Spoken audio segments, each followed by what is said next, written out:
तो आज के वीडियो में डिस्कस करेंगे मेरी अप्रोच एंड स्ट्रेटेजी जो मैंने खुद पे इम्प्लीमेंट करके मेरे नीट PG23 के रैंक जो कि 60,000 था उसको इम्प्रूव करके ऑल इंडिया रैंक 695 किया इन नीट PG24। बट आगे बढ़ने से पहले एक इंपॉर्टेंट बात जो मुझे शेयर करनी है। मैंने अपना MBBS किया है गवर्नमेंट मेडिकल कॉलेज नागपुर से। मेरे बैच में 200 लोग थे एंड फर्स्ट ईयर से लेके फोर्थ ईयर तक जितने भी यूनिवर्सिटी एग्जाम हुई उसमें I was not even with in the top 20 students. But ऐसी भी हालत नहीं थी कि मुझे फेल होने का टेंशन हो। So I was just lying in the range of an average MBBS student. मैं ये चीज़ इसलिए बता रहा हूँ क्योंकि मेरे जैसा एवरेज स्टूडेंट अगर अपने रैंक को इतना इंप्रूव कर सकता है तो I truly believe you have got the true potential, the ultimate potential, and you have the capability to improve your rank. मैं ये सिर्फ false hope देने के लिए नहीं बोल रहा हूँ।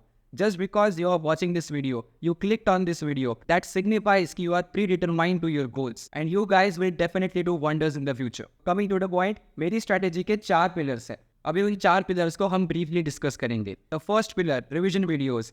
Second pillar, Dr. Zainab ma'am's BTR course. The third pillar, solving a hell lot of questions. And fourth pillar, and the most important pillar, which comprises of 2 components, discipline and consistency.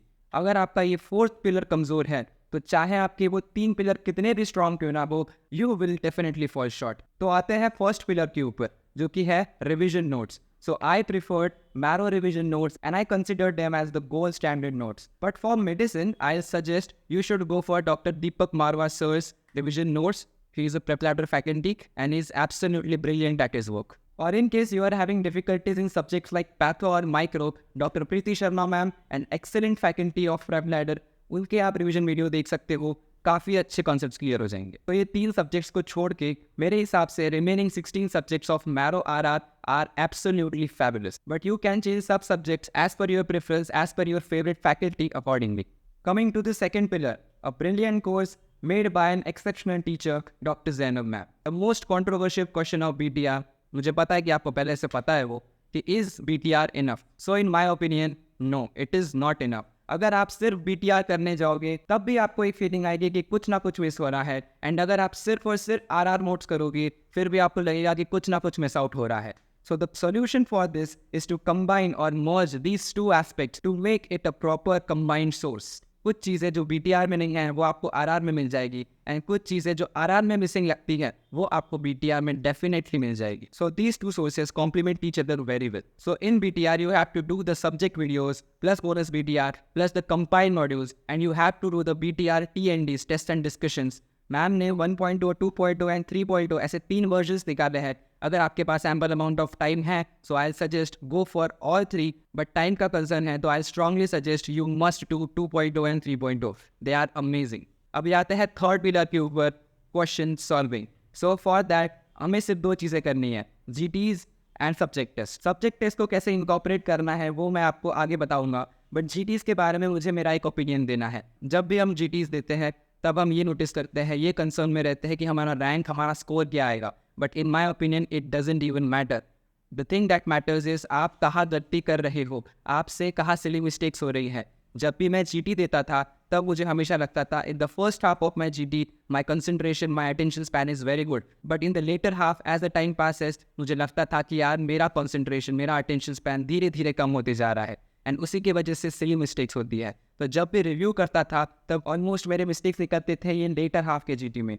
Just because of the decreasing concentration मैं miss out कर जाता था कुछ words को जो answer change कर देते हैं। So in short, don't focus on ranks, don't focus on marks, just review your GTs and the question that you mark wrong very well. And GTs देने का वही फायदा होता है कि आप 3.5 घंटे बैठ के स्क्रीन के सामने अपना full concentration, full attention span की प्रैक्टिस कर सकते हैं, जिससे हमें फाइनल एग्जाम में बहुत हेल्प मिलती है। Now coming to the last but the most crucial pillar, having the components of consistency and discipline.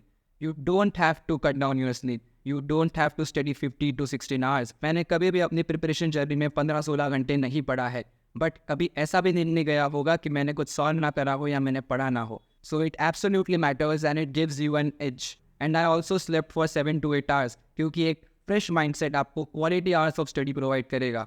तो वो 15-16 घंटे बैठने की ज़रूरत नहीं है, आप 8 से 10 घंटा बैठो, अच्छा कंसंट्रेशन लगाओ, पूरा ध्यान जो पढ़ रहे हो उसमें होना चाहिए, तो वो मैटर करता है। Quality always wins over quantity. तो अभी मैंने ये 4 पिलर्स आपको बताए जो कि एक इंग्रेडिएंट का काम करते हैं, बट अभी इन इंग्रेडिएंट्स को मिला के हमें एक रेसिपी बनानी है जो हमारी सक्सेस की तरफ लेके जाएगी। So now we will put all this together. But ये जान लो, अगर आपकी रिवीजन की फर्स्ट साइकिल है तो आपको आरआर के वीडियोस भी देखने पड़ेंगे एंड देन बुक भी पढ़नी पड़ेगी। सेम गोज फॉर बीटीआर, आपको वीडियोस बोनस बीटीआर देन उसको एनोटेट करना पड़ेगा अपने बीटीआर बुक के अंदर, ताकि बार बार आपको वीडियोस देखने की ज़रूरत ना पड़े। तो अगर मैंने ये मेरी फर्स्ट साइकिल में कर लिया, तो coming to the second cycle, इसमें for instance I am taking surgery to read. First मैं अपने सर्जरी के आरआर नोट्स पढ़ूंगा, then I go the surgery from BTR and उसके बाद मैं सब्जेक्ट टेस्ट सॉल्व करूंगा 4। एक सब्जेक्ट टेस्ट 50 क्वेश्चन की होती है, तो हर सब्जेक्ट के 200 क्वेश्चन एक रिवीजन साइकिल में होने ही चाहिए। आप ज़्यादा सॉल्व कर सकते हो बट ये बेयर मिनिमम अमाउंट है एंड दैट्स इट।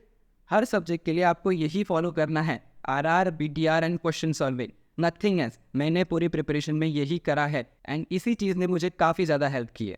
बट मैंने अपनी प्रिपरेशन में एक चीज़ अलग करी थी। I divided my preparation into slots. Each slots contain specific subjects जो एक दूसरे के कहीं ना कहीं लिंक करते हैं एंड कोरिलेट करने में आसानी होती है। सो आई रिक्वेस्ट कि जो स्लॉट की मैं बात करने वाला हूँ उसका आप एसेस ले लेना, नहीं तो एक पेपर पे ज़रूर लिख लेना। तो coming to the slot 1, physiology, pathology, medicine, and pharma. Physiology gives you normal functioning. Pathology gives you abnormal functioning. Medicine gives you the abnormal functioning leading to a disease, and pharmacology gives you the treatment. So these subjects are very specific and very much linked to each other. Slot number 2 comprises of anat, surgery, radio, ortho. जब आप एक subjects को पढ़ोगे ऐसे slots में, तब आप definitely एक पैटर्न को नोटिस करोगे जहाँ से आप चीज़ों को कोरिलेट कर सकते हो एक दूसरे से, ताकि आपको ये फीलिंग नहीं आएगी कि मैं भूलते जा रहा हूँ with due course of time. Slot 3 comprises of PSM, Gyri, PEDS, Biochem and Micro. And the slot 4 which comprises of all the short subjects, मैंने ENT and Ophthalm भी short subjects में डाला है। तो मैंने अपने रिवीजन साइकिल को इन 4 slots में बांटा था और एक स्लॉट खत्म करके ही मैं दूसरे स्लॉट पे जाता था। And this strategy help me a lot to improve in my GT scores as well as in the main exam. So to summarize all of the thing that I have said, मैंने सबसे पहले RR करा, then BTR करा, question solve करे, regular intervals पे GT देता रहा। जब मैंने सब्जेक्ट टेस्ट दिए, तब अगर मुझे किसी क्वेश्चन में कुछ वैल्यूएबल इंफॉर्मेशन मिलती है जो मुझे लगता है कि मुझे आगे जाके देखने का काम पड़ सकता है, तो मैं उन्हें बुकमार्क कर लेता था। So at the end of the revision cycle I must look at them at least once. मैंने ऐसा कुछ आउट ऑफ द वर्ल्ड नहीं किया, बस आपका क्रिस्टल क्लियर माइंडसेट होना चाहिए। आप एक सोर्स पकड़ो, मेन वीडियोस एंड उसके नोट्स की तरफ मत जाओ। याद रखना, जो आप फर्स्ट रिवीजन साइकिल में पढ़ रहे हो, उसी चीज़, उसी सोर्स, उसी बुक को आपको लास्ट रिवीजन साइकिल में पढ़ना है। उसी से एक फोटोग्राफिक मेमोरी क्रिएट होगी जो आपको अपने एग्जाम में एक्सेल करने में हेल्प करेगी। जो भी सोर्सेस मैंने अभी बताए हैं, मुझे उनमें कभी भी फियर ऑफ मिसिंग आउट का फीलिंग नहीं आया कि मैं कुछ छोड़ रहा हूँ। आप इतना ही करके देखो, ये बहुत है and it takes a lot of time to improve only these things. तो आई गेस मैंने मेरी स्ट्रैटेजी को एक सिंपल वे में सिंप्लीफाई करके बताया होगा। एंड अगर मुझसे कुछ टॉपिक्स या कुछ क्वेश्चंस छूट गए हो तो please do let me know in the comment section below. And उसके अलावा भी अगर आपके कुछ दूसरे क्वेश्चंस हो, so feel free to ask any time. So I leave you with few words of mind. मेहनत कर, सब्र रख, भरोसा रख, जो तेरा है वो तुझे मिलकर रहेगा। That's all guys, see you soon. जय हिंद।